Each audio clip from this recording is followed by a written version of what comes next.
Convido aos amados irmãos a abrir suas Bíblias no Salmo 84. Vamos ler o Salmo inteiro.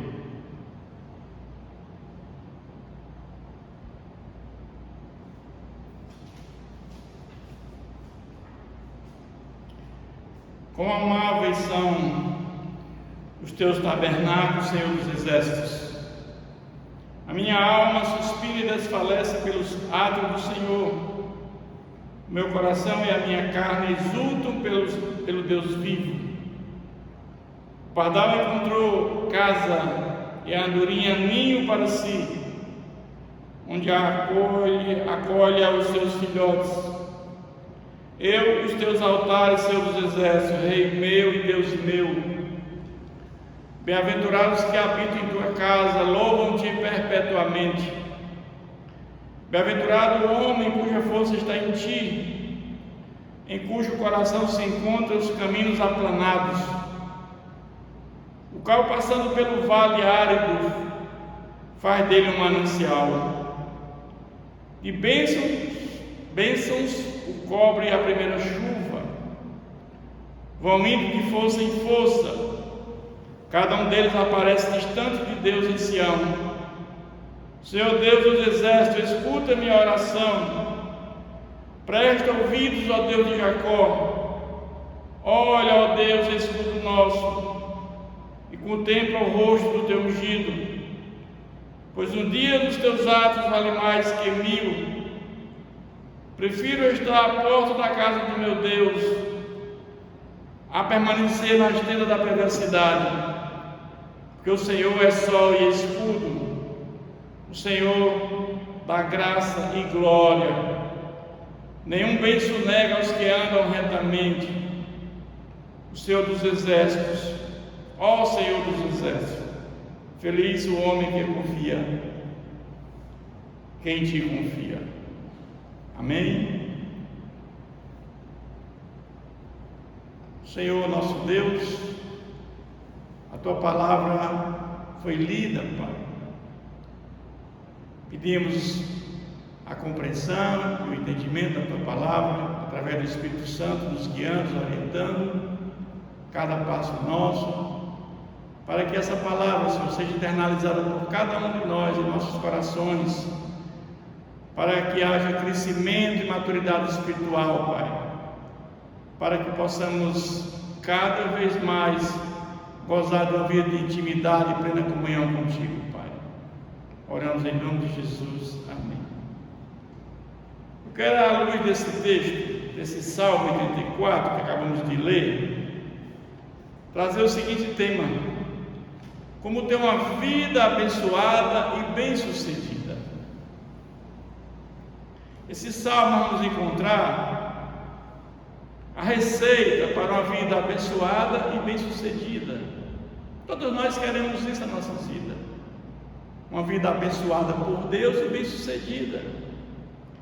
Mas aqui nesse salmo, nós temos aqui 4 situações para que isso aconteça. Deve haver um reconhecimento de Deus, está no primeiro versículo de número 1. Deve haver um desejo de Deus.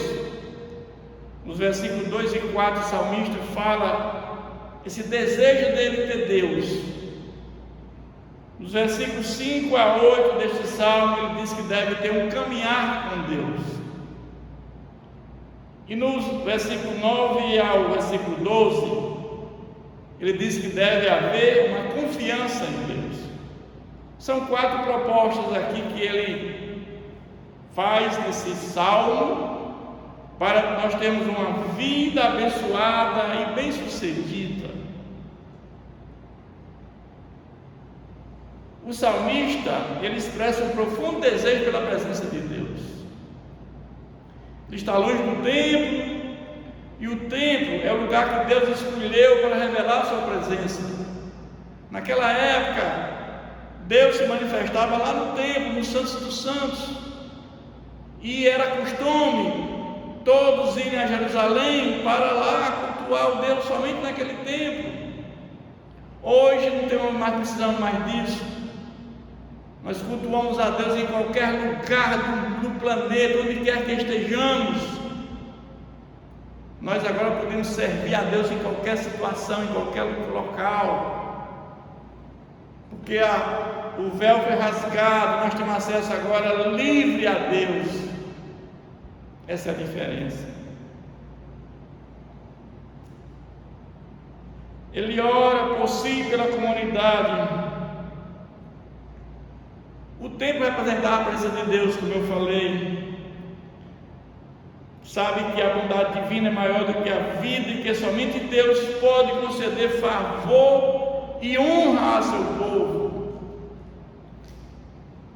Você hoje dificilmente se liga à televisão sem encontrar algum programa dizendo como se tornar uma pessoa de sucesso. A sociedade está procurando soluções rápidas para os problemas, grande resultado. Uma das razões para a popularidade da loteria em todo o país é ganhar dinheiro e ter segurança. Mas sabemos que a segurança não está no dinheiro, a segurança está em Deus. Dinheiro não traz segurança para nós. O que vale o homem ganhar o mundo inteiro e perder a sua alma?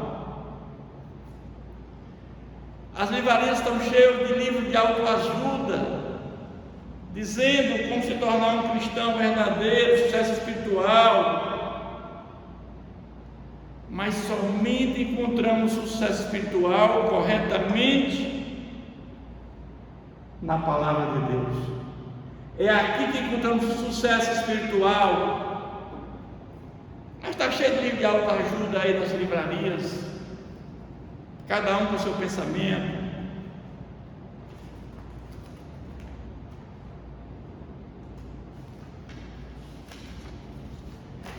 Depois dessa introdução, nós vamos agora para aqueles 4 tópicos. Primeiro deve haver um reconhecimento de Deus. No versículo 1 ele fala isso: quão amáveis são os teus tabernáculos. Existia um tabernáculo que Deus mandou construir lá no deserto, quando ele instituiu a lei para que o povo fizesse sacrifício pelos seus pecados. Somente o sumo sacerdote entrava uma vez por ano para fazer a expiação no lugar santo dos santos, e na tampa da arca, que era o chamado propiciatório, você colocava o sangue para a remissão dos pecados do sumo sacerdote e de todos os israelitas. Colocava-se o sangue do bode, dos 2 bodes, o bode expiatório, o sangue ficava ali, o bode emissário ia para o deserto, como Deus tivesse perdoando os pecados. Era um ritual que levava a Jesus Cristo, tanto na questão da morte de Jesus, como na justificação dos nossos pecados. E ele fala: Senhor dos exércitos, Deus como um guerreiro que protegia seu povo. Existe uma linguagem que nós chamamos de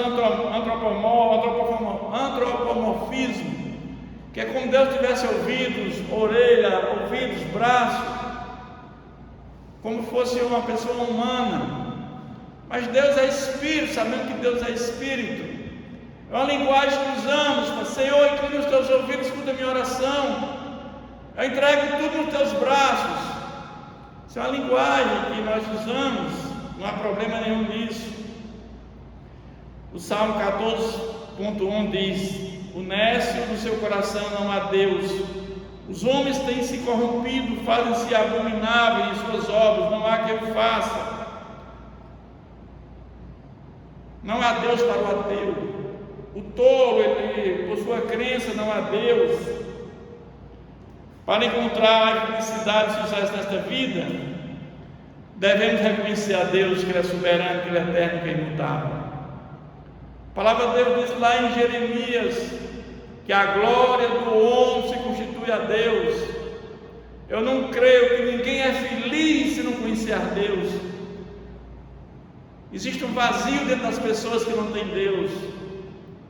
Olhe para pessoas que têm tudo financeiro na sua vida, homens ricos, milionários, e de repente perdem a vontade de viver, tiram sua vida. Mas o salmista diz que ele quer ter um reconhecimento que Deus existe, mas não é apenas que Ele existe, é reconhecê-lo pessoalmente. Ele é os seus exércitos, fala do seu grande poder. Deus é nosso escudo, que faz lembrar a sua proteção. Primeiro passo na nossa vida, para uma vida feliz e bem-sucedida, é reconhecer Deus Todo-Poderoso, que protege os seus. No versículo 2 ele diz: a minha alma suspira e desfalece pelos atos do Senhor, meu coração é a minha carne exultante pelo Deus vivo. O verdadeiro objeto de devoção do salmista não era ir ao santuário. O santuário era o local que, no Santo dos Santos, se revelava a presença de Deus. Ele queria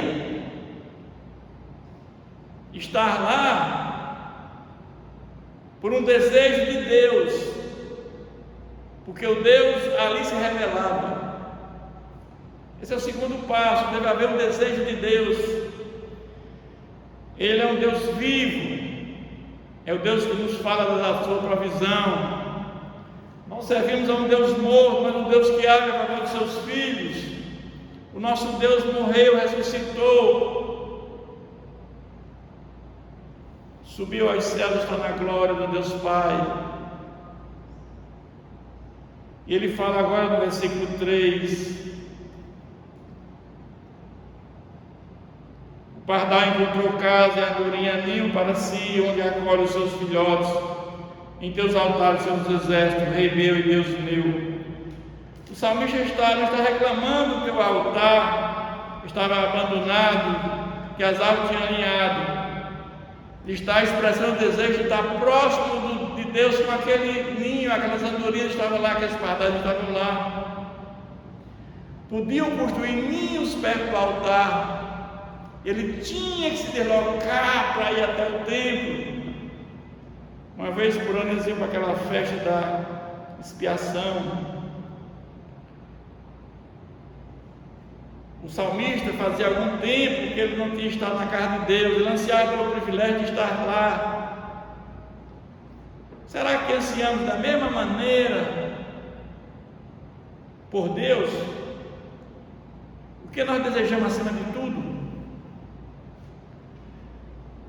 Ele estava ansiando e desejando estar com Deus. O altar de Deus é onde se encontra os homens. O altar era um lugar de derramamento de sangue, sacrifícios. Mas ali aqueles sacrifícios que eram feitos anunciavam quem? A vinda de Jesus. O sacrifício que Jesus fez na cruz do Calvário por nós, derramando o seu sangue precioso. A cruz é o lugar de segurança e a vida para nós. Quando percebemos a fraqueza da carne, Jesus disse: quem quiser pode vir a mim, pode vir após mim. No versículo 4 diz: bem-aventurados que habitam em tua casa e louvam-te perpetuamente. Aquele local ali era o lugar de Deus aqui na terra, era a morada de Deus aqui na terra. Bem-aventurados que habitam em tua casa, louvam-te perpetuamente. O lugar onde Deus habitava na terra era o céu na terra de aquele local. Multidões de pessoas estavam com fome e sede de prazeres mundanos, em que não há nenhuma satisfação.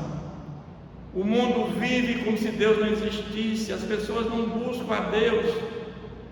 Quantas pessoas temos na face da terra hoje? 8 bilhões de pessoas em novembro do ano passado.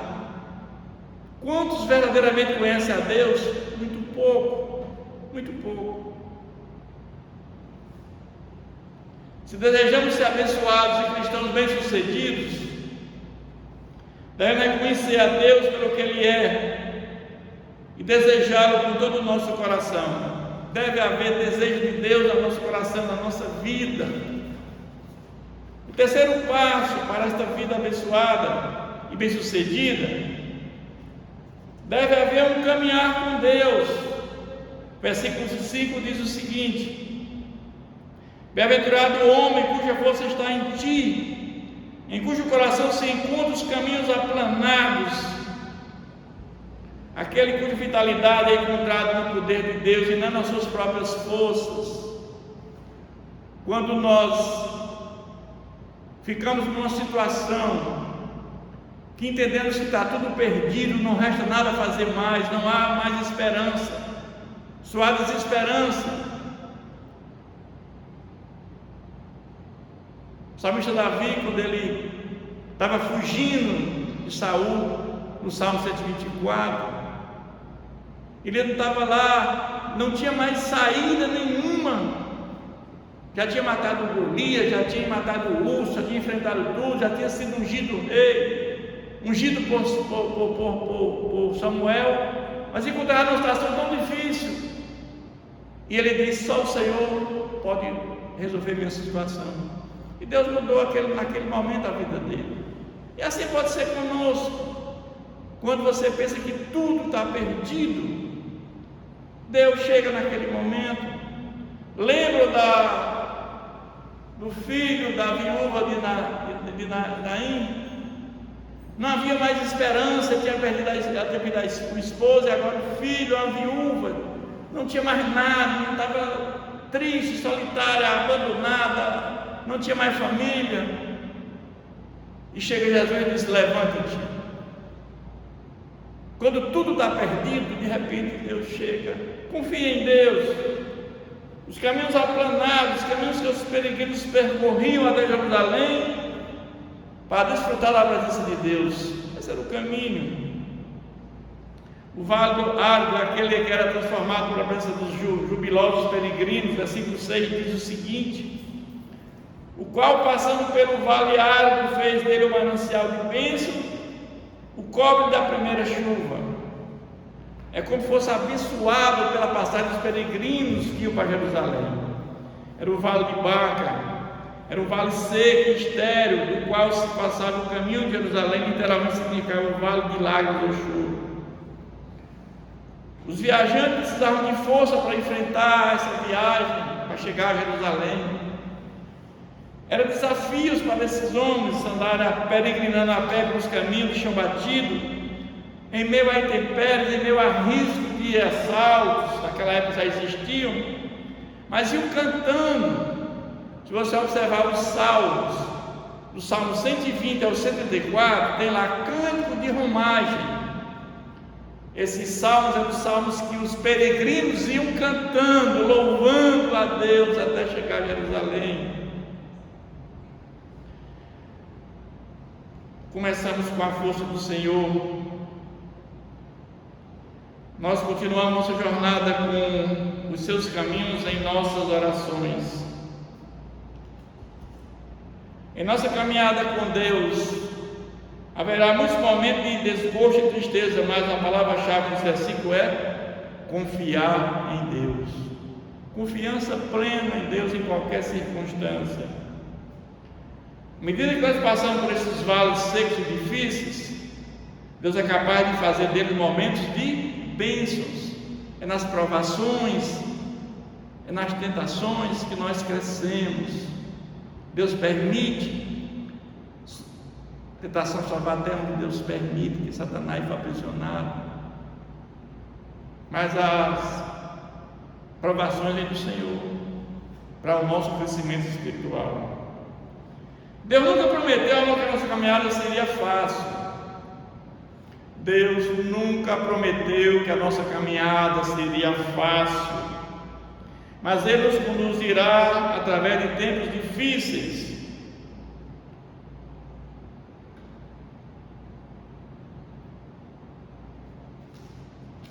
Daniel foi levado à cova dos leões, mas Deus salvou Daniel dentro da cova dos leões. Os amigos de Daniel, Mesaque, Sadraque e Abednego, foram colocados numa fornalha ardente, 7 vezes mais quente que o normal. Mas Deus salvou dentro da fornalha. É assim que acontece conosco, meus irmãos. O versículo 7 fala de vão, indo de força em força, cada um deles aparece diante de Deus em Sião. Sião era um lugar, o santuário, ficava no lugar santo dos santos, onde Deus habitava. Passaremos pelo vale e contaremos a força para continuar até chegarmos ao nosso destino. Que o nosso destino hoje não é mais a cidade de Jerusalém, como era naquela época. O nosso destino hoje é outra Jerusalém, a Jerusalém celestial. É a Jerusalém que é a igreja de Cristo. A palavra de Deus disse que quando Jesus voltar pela segunda vez, haverá um novo céu e uma nova terra.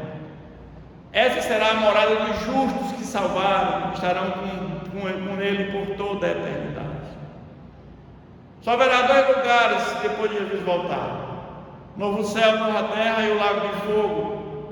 O lago de fogo para Satanás, os ímpios, os perversos, os feiticeiros, a todos aqueles que a morte está lá no lago de fogo. Para quê? Para que as pessoas querem morrer e não podem, e serão atormentados dia e noite. Não haverá aniquilamento, não, como muitos pensam. Versículo 8 fala do Senhor dos Exércitos: escuta a oração, preste ouvido, Deus de Jacó. Encontramos força para a caminhada quando permanecemos em contato com Deus através da oração. Devemos reconhecer Deus e andar com Ele. Deve haver uma confiança em Deus. Esse é o 4º ponto. Para que possamos ter uma vida abençoada e bem-sucedida, deve haver confiança em Deus. Ele fala no versículo 9: olha, ó Deus, escudo nosso, e contempla o rosto do teu ungido. Escudo nosso, teu ungido. Em minha oração, que exprimia desejo pela presença de Deus, o salmista intercede pelos governantes. Era o governo de Deus sobre a terra. Isto quando aceitamos Jesus Cristo como nosso Senhor e Salvador pessoal. Ele é nosso intercessor. Crer nas promessas de sua palavra, ser obediente ao que ele diz. O arrependimento e a fé, essa é a confiança inicial em Deus. A Bíblia fala que não há salvação sem arrependimento e fé.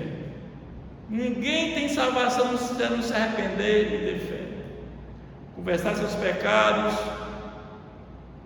se arrepender e confessar Jesus como Senhor e Salvador, ter fé em Jesus Cristo. Essa é a condição de salvação e uma vida de santidade até a nossa partida aqui desta terra, ou se Jesus voltar antes de partirmos. Versículo 10 ele fala agora: por um dia os teus atos valem mais que 1000. Prefiro estar à porta da casa do meu Deus a permanecer nas tendas da sua privacidade. Ele prefere estar na presença de Deus numa função humilde do que estar fora do templo, num outro lugar, numa posição mais elevada. Ele prefere estar numa posição humilde na casa do Senhor do que numa posição exaltada fora da casa do Senhor. Para o salmista, estar na presença de Deus era muito melhor do que estar em qualquer outro lugar. E ele fala aqui agora no versículo 11: porque o Senhor Deus é sol e escudo, Senhor da graça e glória. O sol é radiante, fornece luz, calor que dá vida. Os raios poderosos e ardentes do sol era uma ilustração do poder de Deus. O Deus verdadeiro supre todas as nossas necessidades. Ele nos dará graça para toda a jornada aqui e até a glória no final desta vida. Jesus disse que eu vim para que tenham vida e a tenham em abundância. Vida eterna e vida abundante. Mas o que é vida abundante? Vida Vida abundante não é só dinheiro, meus irmãos.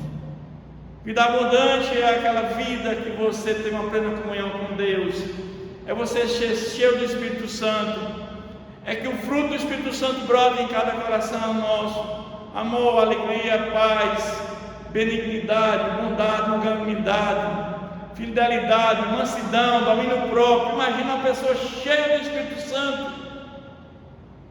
É uma coisa fabulosa na nossa vida, meus irmãos. Uma vida com paz, com amor, com alegria. Quantas pessoas que têm tanto dinheiro e não tem nada disso? E quantas que têm tão pouco e têm tudo isso? Isso é vida abundante.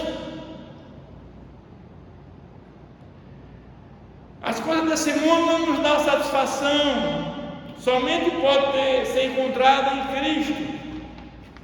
Somente em Cristo pode ser encontrada a satisfação. Eu quero concluir esta mensagem dizendo: estamos reconhecendo a Deus pelo que Ele é em nossas vidas? Estamos reconhecendo a soberania de Deus, que Ele é onipresente, onipotente, onisciente, que Ele não tem princípio nem fim? Precisamos ter isso em mente. Oração do Pai Nosso. Oração do Pai Nosso, Ele dá um modelo de oração para nós. Será que temos esse tipo de desejo por Ele em nossas vidas? Oração e santificação são requisitos necessários para esse desejo em nossas vidas: orar ao Senhor, interceder pelas pessoas, orar, súplicas, ação de graça, agradecer a Deus pelo que fez por nós. É privilégio nosso estarmos aqui hoje nessa casa de oração, podendo louvar, cultuar o Senhor, orar ao Senhor. Quantos não tiveram esse privilégio de estar aqui nesse momento? Quantos não têm o privilégio de morrer sem Cristo, já estão em morte eterna? E nós estamos aqui com o privilégio de estarmos aqui, na certeza que se nós chegarmos até o final da jornada, perseverando na fé, nós teremos a vida eterna com Cristo. Será que estamos andando com Ele, confiando nele? A fé é baseada na confiança em Deus, e quanto mais conhecemos a Deus, mais temos fé nele. Essas são as chaves para uma vida abençoada, feliz e bem-sucedida. Se sua vida é preenchida com as coisas deste mundo e ainda não encontrou nenhuma satisfação, venha e veja: a satisfação só pode ser encontrada em Cristo. Buscar o ter pelo ser, nunca vai se fartar e perde a vontade de viver. Seja qual for a sua necessidade, venha a Ele agora, venha a Jesus agora. E eu quero terminar dizendo: hoje os cristãos não precisam mais viajar a algum lugar especial para desfrutar da presença de Deus. Esses são os pontos que o salmista levantou para uma vida abençoada e bem-sucedida.